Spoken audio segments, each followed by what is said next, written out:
Untuk perkenalan ada pertanyaan, silakan. Tiga ada pertanyaan Ki? Sudah kenal dari lama. Yang di tengah ada perkenalan, ada pertanyaan kawan-kawan? Yang samping tidak ada pertanyaan, jangan saya lanjutkan. Materi ini menjadi menarik ya. Ada ketika pertama membaca surat bahwa yang ditugaskan materi ini adalah nilai-nilai spiritual dalam kewirausahaan. Ada sebuah doa sebenarnya yang terus kita baca, doa yang kita kenal dengan nama doa sapu jagat. Rabbana atina fid dunya hasanah wa fil akhirati hasanah wa qina adzabannar. Ini doa sapu jagat kita kenal. Doa yang sebenarnya harusnya menjadi pionir kita, harusnya menjadi sumber semangat kita. Harusnya doa tersebut menjadi sumber inspirasi kita, bahwa setiap muslim menginginkan di bahasa sederhananya, kita semua menginginkan di dunia nyaman, suki, di akhirat nyaman, masuk surga. Surga lawan Rasulullah. Amin. Itu kan di doa itu yang kita syaratkan. Dalam setiap doa itu yang kita sukakan. Itu yang kita inginkan. Rabbana atina fid dunya hasanah wa fil akhirati hasanah wa qina adzabannar. Nah, tetapi pada prakteknya kita, terutama di daerah kita ini, kadang kesulitan. Misalnya begini ya, kita sudah lama didoktrin dari zaman kolonial untuk menjadi pegawai negeri sipil. Ada sebuah buku yang menarik yang ditulis oleh seorang orientalis. Judul bukunya itu Indonesian People Don't Know How to Feed the Earth. Yang arti sederhananya, orang-orang Indonesia tidak tahu betapa bodohnya mereka. Orang-orang Indonesia tidak tahu betapa bodohnya mereka. Ini judul buku provokatif. Judulnya ini mengajak berkelahi. Ya, Indonesia, orang-orang di Indonesia tidak tahu betapa bodohnya mereka. Apa isinya? Isinya salah satunya adalah menyebutkan bahwa pendidikan di Indonesia secara umum diarahkan untuk meraih ijazah, bukan meraih skill. Kenapa memperoleh ijazah? Agar kemudian bekerja menjadi pegawai negeri sipil. Yang sampai hari ini sangat menyayat hati fenomenanya. Yang formasinya ada 3 orang, misalnya guru PAI kan diminta misalnya 3 orang, yang mendaftar berapa orang? 100, 200. Belum lagi serangan dari kabupaten lain. Ada yang dari Rantau, ada yang dari Martapura, ada yang dari Masjid, untuk memperebutkan formasi sebagai pegawai negeri sipil. Itu salah satu doktrin mereka. Jadi pola pikir yang belajar mencari ijazah kemudian untuk menjadi pegawai negeri sipil, itu disebut mereka dalam buku tersebut dengan orang-orang Indonesia tidak tahu betapa bodohnya mereka. Dan ini terbukti. Coba kita lihat grafik pengusaha di Indonesia. Itu cuma sekitar 1,4% dari jumlah penduduk Indonesia. 1,4% pengusaha-pengusaha yang ada di Indonesia. Itu semuanya masuk 1,4%. Haji Jali, Haji Kio, Haji Ijai, Sulaiman Habib, 1,4%. Sandiaga Uno, siapa lagi yang besar-besar? Bisa, masuk 1,4%. Yang besar-besar pun cuma 1,4% nilainya. Dan itu pun secara monopoli yang besar-besar itu dikendalikan mereka. Kendalikan orang-orang asing dan asing. Ada asing, ada asing. Ada asing. Dikendalikan mereka atau 50%.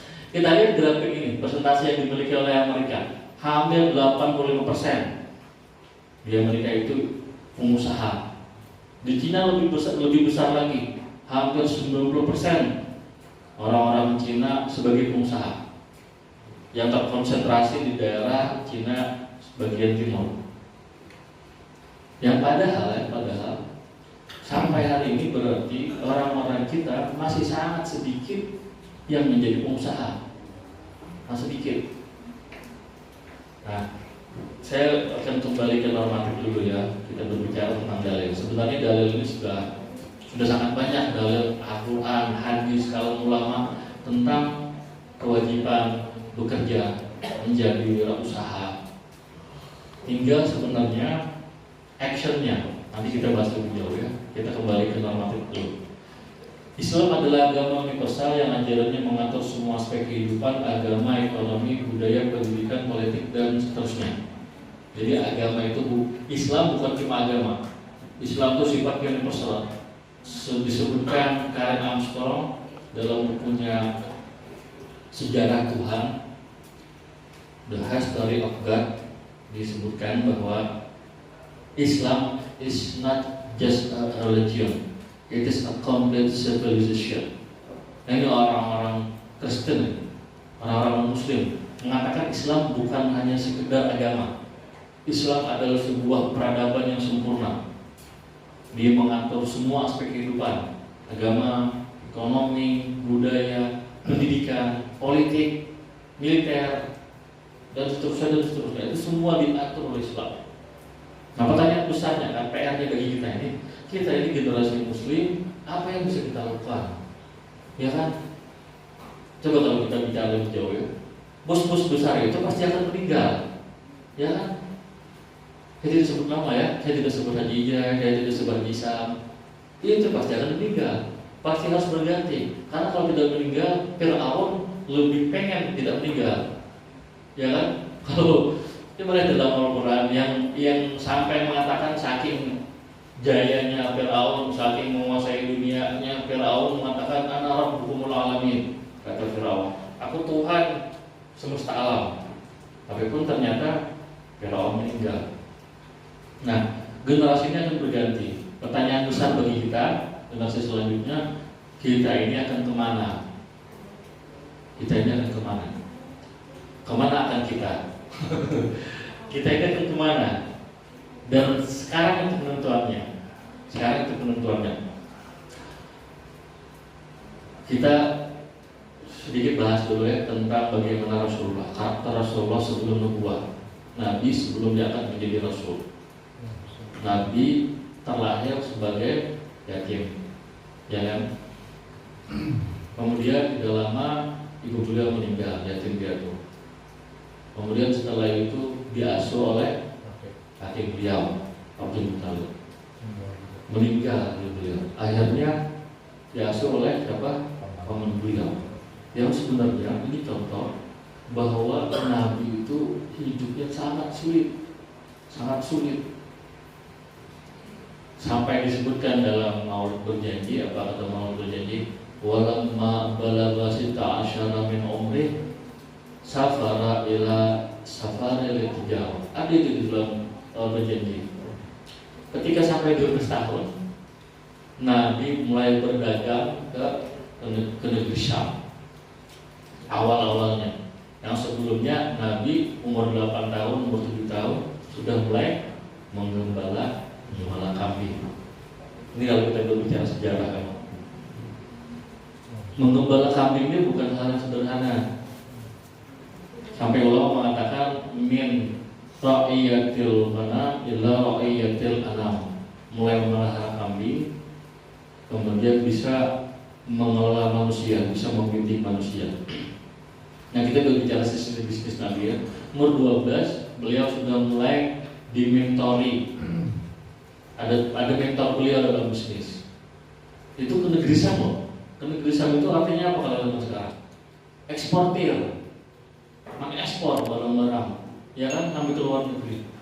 Umur 17 tahun sudah mulai diberi amanah oleh Sayyidah beliau Khadijah untuk membawa sendiri barang-barang dagangan ke negeri Syam. Umur 25 tahun Nabi melamar bos beliau. Ya kan? Ini bos beliau. Yang dilamar ini yang punya usaha. Kita ingat mahar apa beliau maharnya? 15 on emas. 15 on ini banyak lah. Yang laki-laki mungkin tidak hafal ya. Yang 60 kilo lah. Oh, segram berapa sekarang? 1.000 kilo, segram berapa sekarang? Antara 7,5 sampai 800 ribu. Harganya berapa sekarang segram? Nah,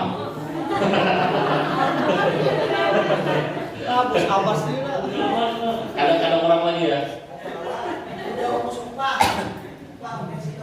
Naik ya udah. Berapa segramnya? 960 ribu. Saya jutaan kan ada juritnya. Anggap sejuta 1 gram. Tadi berapa? 15 on. Berapa duitnya? Oh, itu kira-kira kalau jujuran 1,5 M ada yang menolak bagiannya Mbak?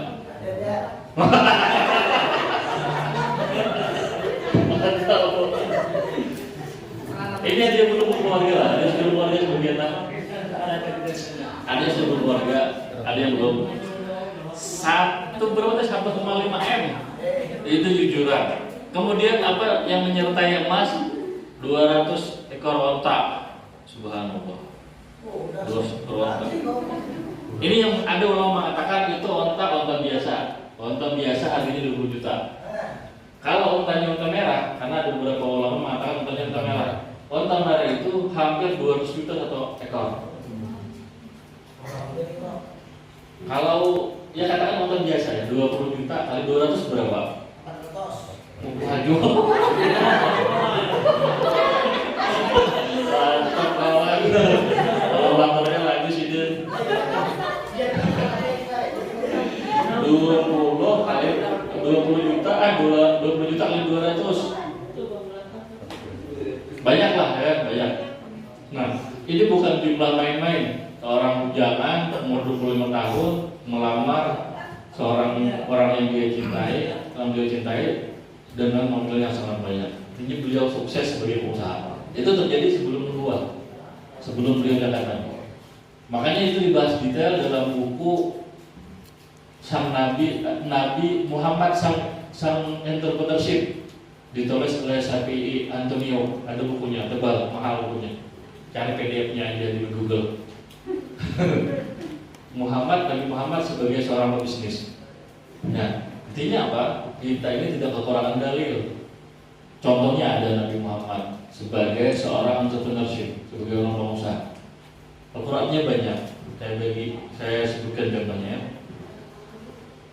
Islam mewajibkan untuk bekerja. Wajib bekerja, berpahala, beribadah. Nabi Muhammad SAW adalah seorang pengusaha. Bekerja adalah balai ibadah. Nah, ini kita sebenarnya dari segi dalil sangat banyak dalil-dalil yang menyebutkan untuk usaha, menyebutkan untuk pentingnya berusaha. Tidak kurang dalil. Saya sebutkan misalnya dalam surah Al-Qasas ayat 77. Lalu berfirman wabtaghi fima atakallahu daral akhirah wa la tansa nasibaka minad dunya wa ahsin kama ahsanallahu ilaika wa la tabghi fasada fil ard innallaha la yuhibbul mufsidin. Dan carilah apa yang telah dianugerahkan Allah kepadamu negeri akhirat, dan janganlah kamu melupakan karuniamu dari dunia, dan berbuat baiklah kepada orang lain sebagaimana Allah telah berbuat baik kepadamu, dan janganlah kamu berbuat kerusakan di muka bumi seluruhnya tidak menyiksa orang yang berbuat dosa. Poinnya di sini ada jangan kamu lupakan kebahagiaanmu dari kenikmatan dunia. Harus kita berusaha untuk dunia kita. Dunia mazra'atul akhirah. Dunia kesempatan untuk memperoleh samo atau peroleh bekal sebanyak-banyaknya di akhirat. Kan banyak begini ya, bayangkan begini sebenarnya. Kalau makin kaya kan makin banyak hisabnya, ya kan? Ini kadang-kadang yang sebenarnya tidak salah. Tetapi coba kita buka perspektif yang lain. Jadi satu mengatakan bahwa kita hidup seadanya aja di dunia, makin kaya justru makin banyak hisapnya, ya kan? Ini benar, ini tidak salah. Tapi selanjutnya sebenarnya ada perspektif lain. Perspektif lain, seandainya kaya raya, lebih banyak sedekah, lebih banyak zakat, lebih banyak infak, lebih banyak manfaat untuk orang lain, justru kan lebih baik, ya kan? Saja beginilah, tidak saudara dalam rumah tangga, istri meminta bah janar bah boys, kode bah nukar janar, tulang nang lagi ke asam nukar janar, 3 hiris, 3 siung janar, datang merangut mau bini, bah janar bah, sekalinya apa? Sekalinya amas.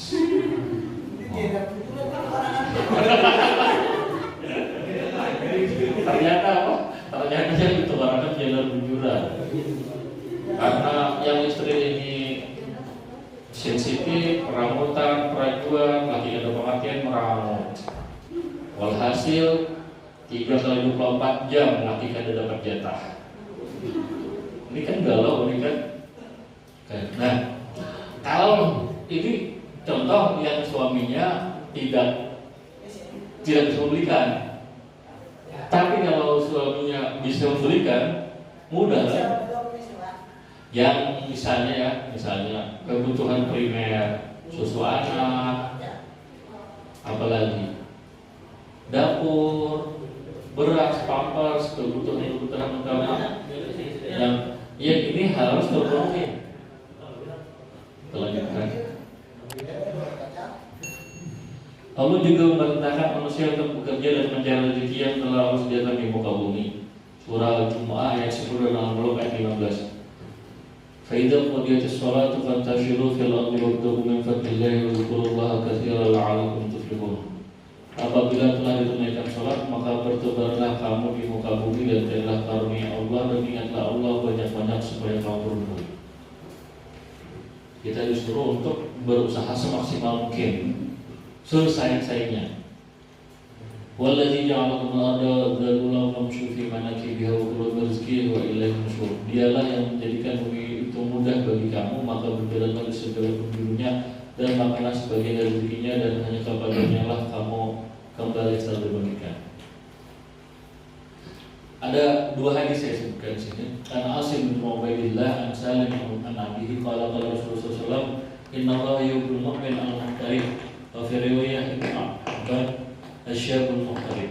Artinya dari Asim bin Ubaidillah bin Salim dari bapaknya berkata, bersabda Rasulullah SAW, sesungguhnya Allah senang kepada orang-orang mukmin yang profesional. Dan di dalam riwayat Ibnu Abbas pemuda profesional. Atau bahasa kitanya muhtarif ini sebenarnya yang saing, yang cangkal. Dan hadis selanjutnya Rasulullah Nabi sallallahu alaihi wasallam Abdul Kasadi faqala bi'ul mabrur wa amal yadi. Nabi ditanya tentang pekerjaan yang lebih utama. Kemudian beliau bersabda, jual beli yang dilakukan secara jujur dan pekerjaan dari hasil kerja keras sendiri. Nah, dari hadis ini ada hadis, ada Al-Quran. Kita sebenarnya tidak kurang dalil normatif yang menyebutkan tentang pentingnya usaha, pentingnya berwirausaha. Tidak ada kan dalil hadis Al-Quran masuklah jadi PNS. Tidak ada kan? Tidak ada. Kalau kata Bumsa itu kan ngeri kalau kata Bumsa itu. Itu sebenarnya kerja apa dikerjain gitu. Berangkat sekolah, berangkat bekerja, kaki diikat, leher diikat. Berangkat pagi, datang malam. Ini kerja apa dikerjain? Saya misalnya ya, ambil contoh ya, pesan abah ulun, ujar sedih, jika mau hendak sugih, ya sedih, jangan jadi pegawai, jadi pengusaha aja sedih. Walaupun banyak 1, 2, 3, alhamdulillah sampai sekarang tidak pernah digunakan untuk mendaftar pegawai-pegawai. Karena saya yakin Kalau kita berusaha pasti Allah berjalan. Begitu indah ya konsep dalam Al-Quran. Coba kita bicara ya, nanti ada di sini sebutkan kasih ada karakteristik wirausaha Islam. Mereka begini ya, apa yang saya sebutkan begitu indah. Ada konsep tawakal, ada konsep ikhtiar. Konsep tawakal, konsep ikhtiar. Apa itu ikhtiar? Ikhtiar ini kita berusaha semaksimal mungkin. Semaksimal mungkin. Kita mulai dari perencanaan. Apa usaha yang paling prospek sekarang? Saya pernah ikut kuliah online, kuliah ataupun dosen online. Sampai sekarang itu masih dibuka dan itu gratis. Alamatnya oceo.com, OCEO, Universitas Ciputra Entrepreneurship Online, OCEO. Itu semua ya, jadi proses perkuliahannya secara online. Setiap awal minggu kita dapat modul, kita dapat video, kita pelajari. Di akhir pekan kita ada kuesioner, ada tes. 7 pertemuan mendapat ijazah kursus atau ijazah kuliah online di OCEO. Nah, di situ mulai kita membuka wawasan atau membuka pola pikir tentang berwirausaha. Tadi saya sebutkan ada konsep ikhtiar dan konsep tawakal. Misalnya begini ya, pada konsep ikhtiar kita akan dituntut untuk berusaha semaksimal mungkin. Di OCEO tersebut ada video yang mengajarkan tentang membaca potensi usaha. Yang saya ingat, semua yang kita lihat ada memiliki potensi usaha. Semua yang kita lihat itu memiliki nilai usaha. Semuanya kita lihat. Misalnya di ruangan ya, di ruangan ini banyak yang perempuan, jilbabnya lain-lain, ada merah, ada krem, ada yang di sini, kadang-kadang semuanya, ada yang di sini, macam-macam variasi. Nah, berarti dari si usaha kita mulai menilai, oh ini ada potensi dari usaha jilbab. Nah, itu contoh semua yang kita lihat memiliki nilai usaha, semuanya. Apa yang kita pakai? Baju, celana, minuman, jet, laptop, tas, semuanya memiliki nilai usaha. Nah, tinggal kemudian bagaimana kita bisa mendekatinya tersebut dari hal-hal yang paling kita bisa jangkau, hal yang paling kita jangkau. Setelah itu kita berikhtiar mau usaha. Kalau biasanya di dunia marketing kan biasa dikenal kapan meraih atau kapan megang duit 100 juta pertama. Ini harus bisa ditargetkan. Atau bahasa lainnya, kapan akan memperoleh 1 miliar pertama. 1 miliar pertama itu kapan akan kita pegang? Nah, ulun sendiri ya, cerita pengalaman aja deh. Karena kalau orang bicara pengalaman orang lain kan terlalu muluk-muluk. Cerita pengalaman pribadi. Ulun pernah jualan jilbab ketika di pondok, jualan jilbab. Ulun punya agen di Pondok Putri. Jadi kan pondok Dalwa itu kan terpisah. Laki-laki, perempuan terpisah semua ya. Tidak bisa langsung komunikasi. Nah, saya punya agen jilbab. Ketika itu jilbab Paris.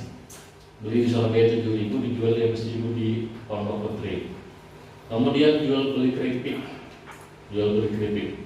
Kemudian loper koran. Saya pernah menikmati loper koran. Jual beli kitab. Saya cerita sedikit ya. Bukan berarti saya sukses, tapi karena saya menyampaikan materi ini, saya cerita aja dan sudah saudara saya. Nah, suatu hari ketika kami dapat kepercayaan untuk jadi teman di pondok itu ada dari Lamongan, dia memiliki pabrik sarung, pabrik tapih tekstil besar pabriknya.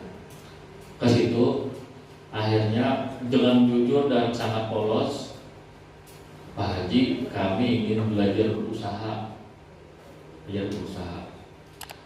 Akhirnya bicara diberi kepercayaan sama beliau, diberi kepercayaan untuk memasarkan 200 kodi sarung. 2 seperti. Waktunya targetnya 1 bulan Ramadan. Bawa, dikirim Surabaya Banjarmasin sampai ke tangan, dikirim. 15 hari, artinya sudah setengah bulan dari target, itu separuhnya belum laku. Padahal sudah dipasarkan ke Tanjung, dipasarkan seluruh ke Kalsel, pakai sepeda motor Shogun Buruk dulu keliling. Nikmat, ujiannya nikmat.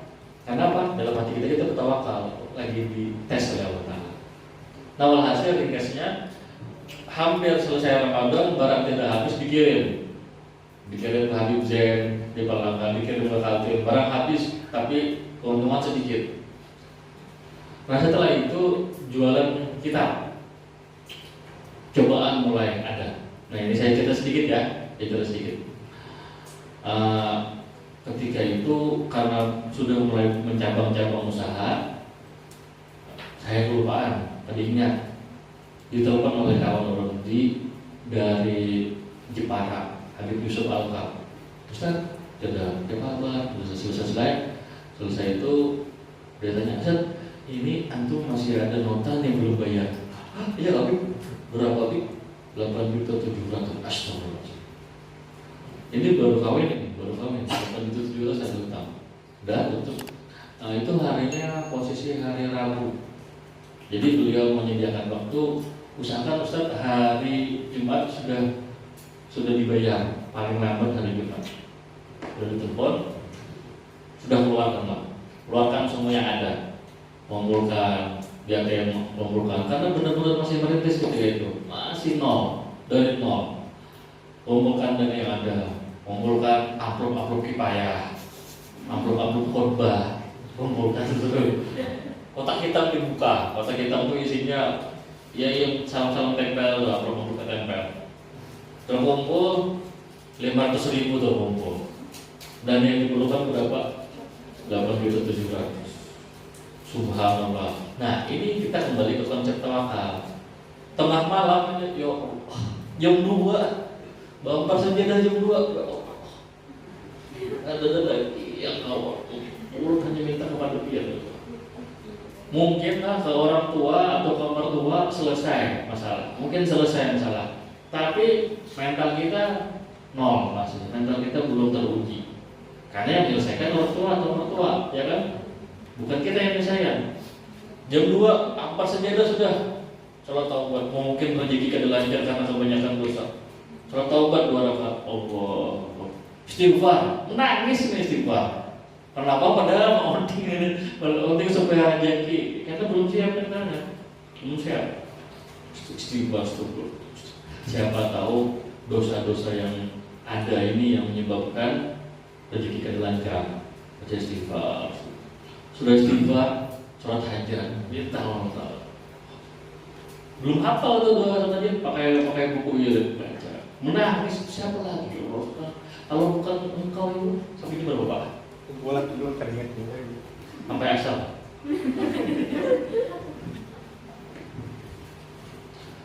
Sampai mana tadi?